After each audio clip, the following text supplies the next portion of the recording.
Okay, are they ready for us? Yeah, this is one of the most unbelievable buildings I've ever seen, Tony. It really is, so it doesn't sound like they're ready yet. Okay, guys, looks like it's going to be about another hour before they're ready. So here's what I thought. We are in downtown Fort Wayne. We have some of the most unbelievable architectural gems in the world here. So here's what we're doing. Let's each pick one, find it, talk a little bit about it when we come back, and tell me what architectural style you found. How's that? Okay, let's go. Where are you headed? I'm going to the courthouse, yeah. Ooh, I think I'm going to take the history down. Wait, Chief Richardsville is buried here somewhere. Sounds like a job for me and Tony. To the History Center.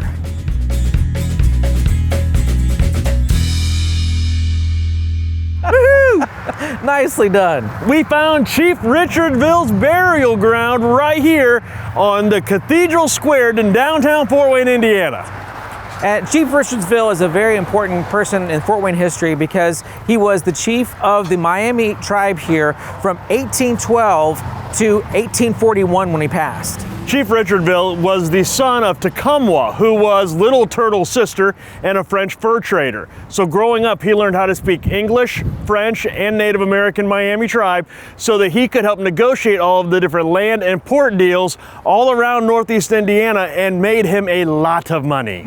And so in 1826, the United States government helped him build a beautiful mansion, gave him a nice portion to help him really build one of the biggest mansions here in the Fort Wayne area and really in Northeast America. It's Neo-Greek, it's federal, it's in the Waynedale area right now. You can still go visit this thing. Now, Izzy, I don't know if you heard this, but they found a little bit of money in his house when he died. How much did he have there? $800,000. And in today's currency, $23 million hanging out in a safe in Waynedale. Well, no wonder he was the richest guy in the United States at that point in time. Wow. Hey, did you guys really find him? We found him. He's right here. He's in the cathedral. It was rumor. He's in the Cathedral Plaza, because what people don't realize is a lot of times they would build these churches on top of Indian burial grounds. And this is where Richardsville was buried, and he also donated all this land to the Catholic Church. Hey, speaking of that Richardsville house that you guys just visited, you know who owned that? That is owned by the Fort Wayne Historical Museum, and that's where I just came from. So my style, guys, architectural-wise, is Richardson Romanesque. One of the most perfect ones I've seen. It's basically the same one as the Bass Mansion, Richardson Romanesque, which we're going to do in a couple weeks from now. But did you guys know that was the original city-county building built in 1893, vacated in 1971, and it is one of the most perfect Romanesque houses. It's got all of the voussoirs, the arches, big limestone rusticated brick. It's also got 4 unbelievable towers with hexagonal and conical roofs with finials. So that is a perfect one. What did you guys find architecturally wise? I came up with the brutalism style. So naturally I had to go with the I&M building here in Fort Wayne. It's the tallest building in the area. I also found the new city-county building, which is brutalism style as well. And that was finished up in the mid-1970s, 1975. Oh yeah. Now you guys are all talking about fairly older buildings. What about some new things? I went to Promenade Park and the pavilion there is modern Miesian with all its glass and its large overhangs. And as you're walking through the park, you can't help but notice that sculpture of the Convergence, which is dedicated to the 3 rivers coming together. And as you walk around it, it's supposed to mimic the movement of water. And then also, now it's back to the older buildings, you can't help but notice the marquee of the embassy. You can look past that marquee, you'll see a beautiful example of Beaux Art, especially with all that brickwork. Well, I wanted to go back to my childhood past and go visit the United Arts Center. I remember when it was called the Civic Theater, and we went there all the time for plays. My favorite was the Joseph and the Technicolor Dreamcoat. But that style is a modern brutalism. What's kind of interesting about it is the architect Louis Kahn, he decided that the inspiration was going to be a violin and violin case. So this building, I wasn't sure how it happened, but somehow mimics the violin and violin case between the modern brutalism and the brick wall. You know, Luke mentioned Beaux Art, and our courthouse is a great example of Beaux Art. It was built in 1902. It's actually the 4th courthouse built on that site. It cost $817,550, including change orders, I might add. It's built by a guy named Tolan, and it's an incredible example of heavy ornamentation and statues and stone, balustrades and pediments, things that make up Beaux Art. Well, I stopped by the Lincoln Tower. For many decades, this was the tallest building in Indiana. This was completed in 1930, cost $1.3 million to build. That was during the Depression. It was during the great stock market crash. They completed it. So this is an Art Deco. The outside is it has Indiana limestone. On the front of the Lincoln Tower, you will see 7 bronze panels, and these all have different stages of President Abraham Lincoln's life. Well, Lonnie and I can remember going to that lobby a lot and sitting there with the tellers trying to beg them for money. So I do remember that. But as you can see, Fort Wayne is an architectural gem. There is so many different buildings out here. Guys, we got to get the show started though. So anyways, we'll give you guys more someday, but right now we got to get started. Okay. Izzy, All right, you know how I found him? I guess so. I found him because there's a plaque. That's all right. I mean, you get us started. The plaque. We're going to find this. Welcome to Between the Studs. We are Granite Ridge Builders, custom builders serving northern Indiana, northwest Ohio, and also parts of southern Michigan. We have been building custom homes for almost 2 decades, and we're really passionate about what we do.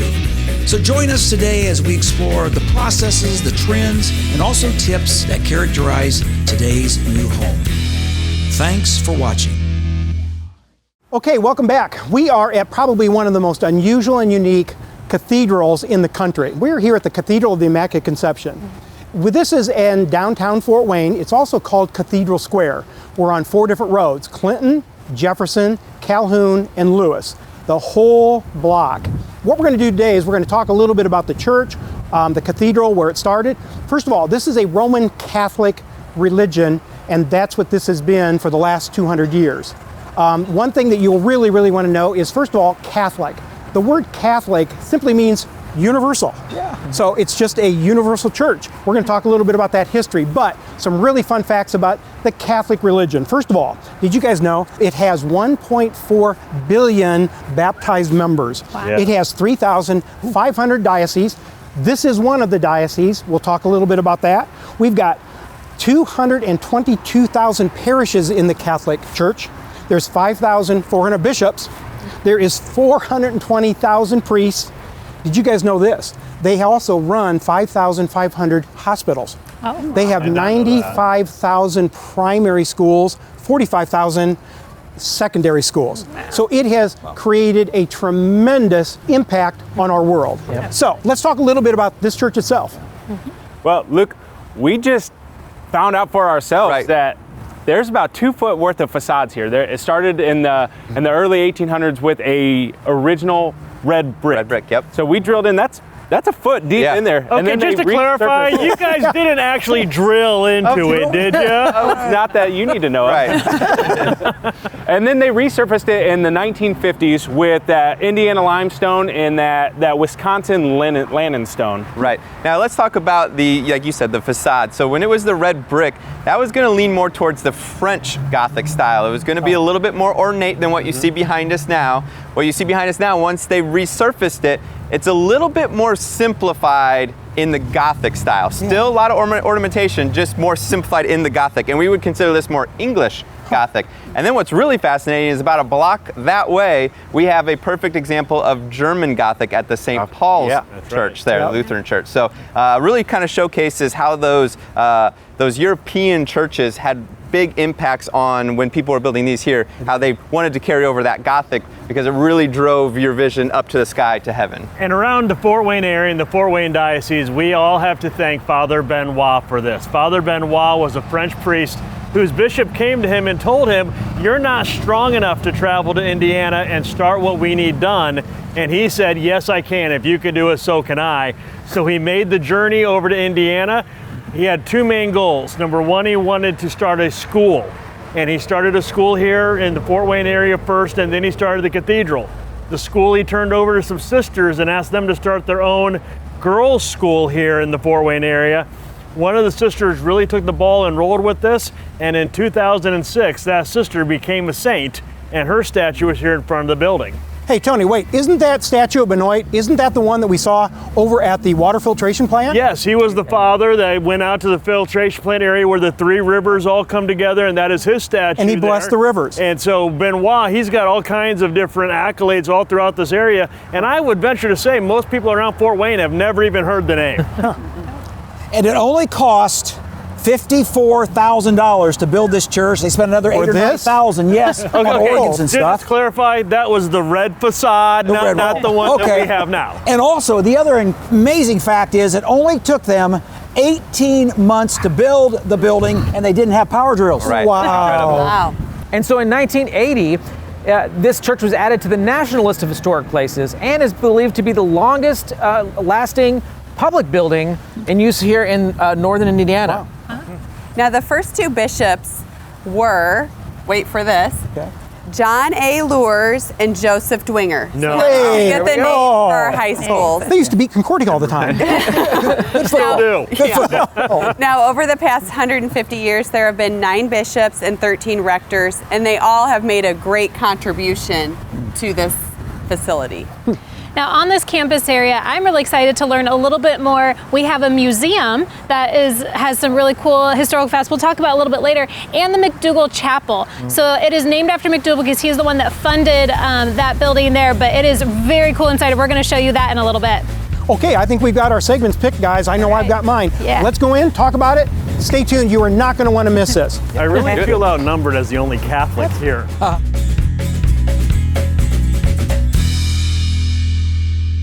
All right, Mike, we get what I consider the best segment because we get to talk all about the Gothic style and all of the tiny features that really set the Gothic style apart. So it was really popular between the 12th century and the 16th century over in Europe. They just dotted the landscaping with these Gothic style churches. It got a little later start here in America. The 17th to 18th century is when they started being influenced over here with these churches. But really the whole point was two things with these large towers that you see pointing up to sky. That was number one. It just draws your eyes to heaven. And number two, you could stand anywhere, out in the field, anywhere in a town, and you could just see all of these giant towers shooting up to sky, which just kind of gave it that presence. Just from right here, we can see a handful around this landscape, sticking up to the sky. Right, we got the cathedral behind us, we got St. Paul's just a block away, so let's start identifying some of these features that really makes the Gothic style that iconic style. A lot of the components that we're going to see, we're going to see the tall spires like we talked about. They'll have belfries, which are basically a protective unit for the bells that you hear ringing throughout the day. You can see that behind us. It's kind of where you see the slats in that tower. Behind that is where the bell's going to be. The sound to come out of there as well. We'll also see buttresses and flying buttresses. Right, and there's a key difference there. So the buttress is actually a very structural key to this whole thing, because without those, that church would have a tendency to just fall to the side. That's what allowed them to continue to get the height without having to build these massive limestone. Like this is Indiana limestone behind us. They didn't have to bring those. They could keep them 1 foot, but put the buttresses in. These are either called wall buttresses or engaged buttresses behind us. Flying buttresses are a little bit more identifiable because that's like Notre Dame, where you see those big arches just shooting off the side of the building there. Those are the flying buttresses. And it's really incredible that back in that time period, they were able to come up with these architectural styles and, that sort of engineering with the limited resources that they had. Right. Now, a couple other identifiable features. So traditionally, when you walk up to the church, you're going to walk up a set of steps and you're going to come to a pointed arch. Sometimes the Gothic style is called the pointed style because they all have these pointed arches that, again, point to heaven. And then some of them are multi-layered, so they kind of have a ribboning effect as it goes. Those are called archivolts as you walk underneath them. And then this church, the cathedral, is a little bit different because traditionally above that entrance you're going to see a rose window. This one has the Blessed Mary standing over there welcoming everybody as they walk into the church. Right, it's just a very inviting statue that you see it from the road. You walk up and you're like, wow, this is a beautiful church. Right. Now you mentioned the towers. So this one has 2 matching towers that shoot up 200 feet from the ground. Those towers really are what sets these off. That's what gives that Gothic style. And on top of that is the spire. These are going to be usually crosses. You can see the cross on St. Paul's, you can see the cross on the cathedral here, and those are traditionally going to be about 8 to 10 feet tall. They might not look like it from the ground, but those things are very tall crosses. Yeah, and they stand out from this far down, so they have to be massive structures. So like this one here, it has a slate-wrapped, spire on there with that gold cross on top, so it stands out like crazy. Yeah, and we'll wrap it up with this. Another thing when it comes to crosses, if you ever get a chance to fly over Fort Wayne and you see these cathedrals, look down on them. All of them are going to be shaped like a cross. This one just has these couple little rooms off to the side, but if you look at it, every one of these is shaped like a cross, so they did that on purpose. So again, Gothic style, there's so much more we could have covered, but it is fascinating in my opinion. I agree.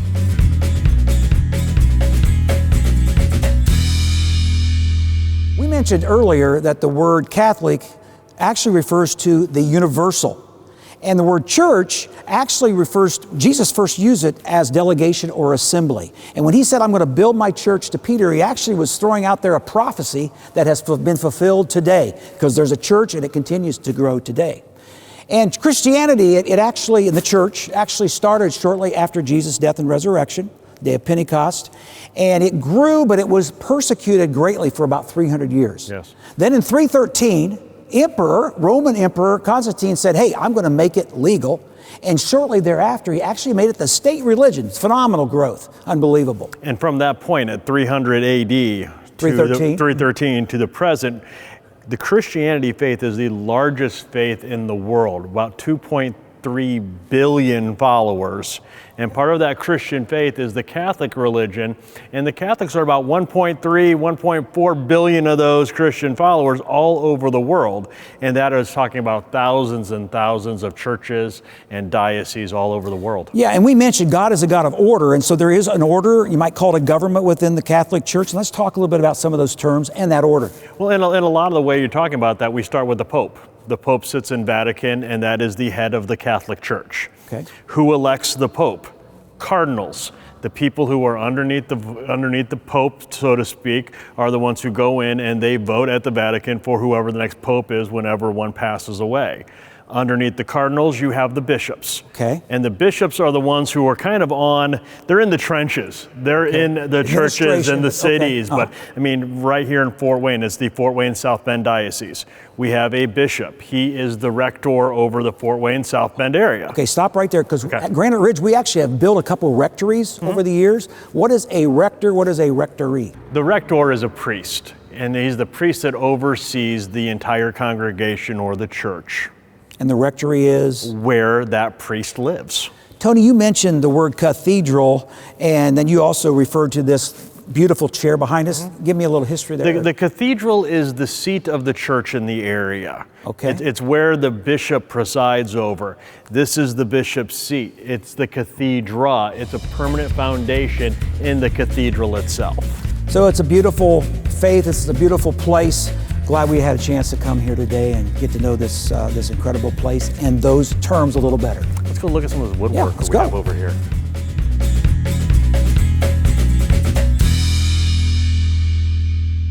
Continuing with the Gothic architecture, we're going to find out that it's a lot of beauty and there's a lot of education involved too. One of the things that you'll find is the Catholic Church did an excellent job of being teachers to people who are very common people. So they used every bit of your experience in the church as something that was a teachable moment. So even as we walk through the architecture here, you're going to be able to learn something through the architecture. And we're going to talk about the floor plan and the layout here. So with the church that we're in, most all Gothic churches were very similar. And we're going to start at the very beginning. As you enter the church, that area is called the narthex. So that's going to be separating you from the inside and outside, as right before you get into the main body of the church. And then as you walk through, what's the next section? We're going to come to the nave. Now the nave is also named that because it also mimics a ship and their floor plan. It's the way that everybody gathers and the space that most everybody congregates in the nave area, where it can split off to the pews. Now when you go towards the front of the church, we have a couple different areas that might get a little bit confusing, but the first one we're going to call is the chancel. Now that also used to be called the choir, because that's a lot of times where the choir would stand. The chancel then also surrounds the altar and sanctuary. And then at the very front of the church, you're going to see the apse. Now the apse is also defined usually by a semicircle shape at the front, and it typically has a hemispherical ceiling in that area. It is absolutely gorgeous. And again, in an educational part here too, as you've walked through the church, there are also parts that extend out to make the form of a cross. Absolutely. Those are going to be called the transepts. Now this church here, those transepts were added on later, but as of all good Gothic architecture, it does now mimic the cross with those wings there. As you can see, we're standing in a huge part of rich history when it comes to Gothic architecture and the floor plan of the Catholic Church.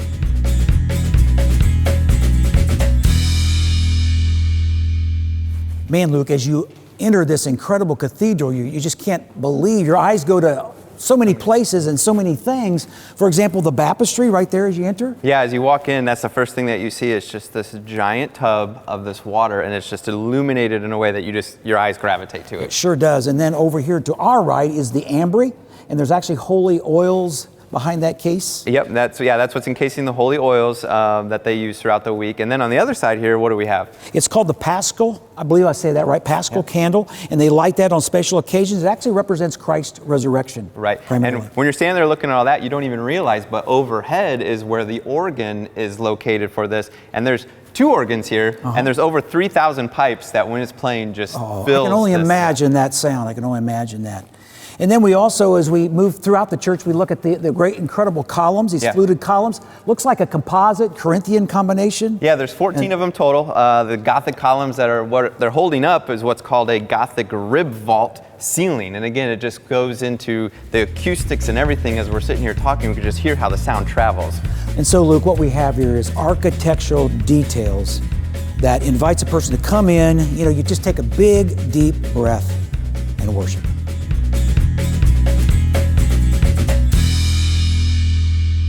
Behind us is the altar. This altar is made of marble and it has the original communion rails. Dating back to 1896 with this altar, and you're going to find throughout this whole sanctuary area a lot of very deep history, because when we go behind the altar into the sanctuary area, we have the mission cross, which is over my left shoulder right now. That mission cross has been in every cathedral on this property since it originated. So the original log, the red brick, and now this. Now directly behind the altar is screening. This is a very ornate wood carving that tells a story. This screen is basically giving a lot of the history of the church. When you go from the top to the bottom, it starts with the crucifixion of Jesus Christ, and it goes down to where his 12 disciples are, or apostles are. Then it goes into some more of the history of the church, and every one of these is hand carved, has a lot of very intricate detail, even at the very tops coming all the way down. And in the center of it all is the tabernacle. And the tabernacle is where they hold the Holy Eucharist. And then above the tabernacle and above where it has Christ's crucifixion depiction, you have this beautiful stained glass of Mary. And then as you move around, we have the cathedra, and that's where the bishop sits. So if you want to have a piece of unique architecture, make sure you come down to the Fort Wayne Cathedral downtown.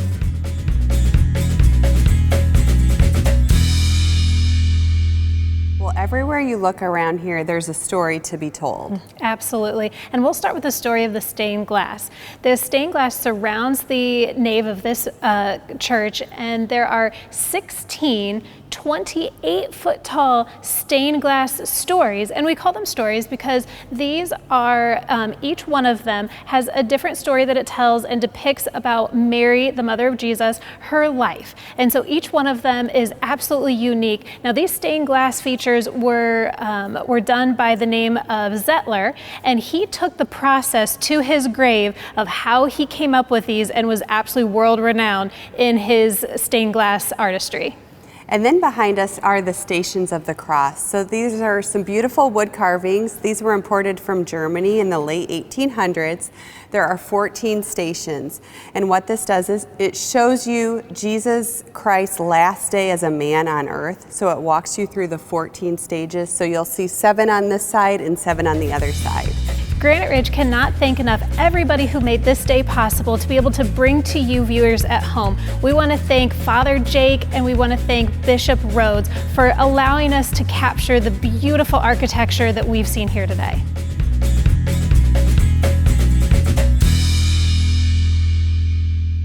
Tony and I are here at the Diocesan Museum on Cathedral Square. This has an amazing, rich history of 150 years of artifacts of the Catholic Church. This place is amazing, and what a lot of people don't realize is this museum has been here for years, because I remember coming to the museum when I was at St. Jude School in like 2nd grade, and so we know that was a very long time ago, but then it was down in the basement. And so it just wasn't seen by the eye. We've been up in this building now for I think about 2 years now. Now, what are some of the major points for people to come and see here? This is Fort Wayne history. It's not just the Catholic Church history. This is Fort Wayne history. We have bishops' rings. We have their vestibules, their chastibules, their vestments. There's a lot of just beautiful artwork and stained glass and statues and just a huge history of all the Catholic Church here in Northeast Indiana. Now, how many, I think it was collected out, so many priests and over the 150 years? They were talking about the 9 different bishops. Okay. And then the 2 that are probably best known are Lures and Dwenger, and then John Darcy.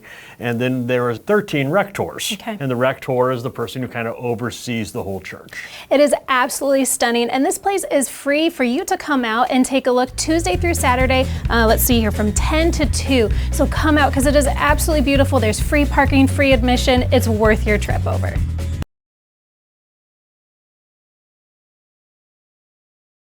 Behind us is a beautiful chapel here, a very inspiring chapel that we hope you're going to take advantage of. It's open 24 hours, and Mr. Michael McDoodle was the one who donated this chapel to Fort Wayne. Yeah, it was donated in 1951 is when it was finished up. You can see behind us how it was made out of that carved limestone. You have the portal carved out of marble right there with the front door. These beautiful brass sculptures surrounding the entire building. It is a beautiful building. As we said, Mike, this is an absolutely inspiring chapel, and you can see when you walk in here, from the architecture to the acoustics, you can see why Mr. McDougall was actually dedicated this to his late wife. Yeah, and like you said, the acoustics in here are just phenomenal. When you hear the organ playing, when you hear Lonnie in here whistling the Andy Griffith's theme song, like, you understand why this building was built the way it was. You know, the beautiful marble walls, yes, the altar that they have up there was a lot of thought and time that went into making this building beautiful. And it's a circular chapel, so even the pews are rounded. Everything is the circular in shape, and it just adds to the atmosphere in here, as well as the stained glass windows, of course, which is a staple of something like this, where they tell stories throughout the stained glass. I agree. Well, I think this is the best place that we could find to possibly close the show out. So let's get the crew in here and make that happen. Let's happen.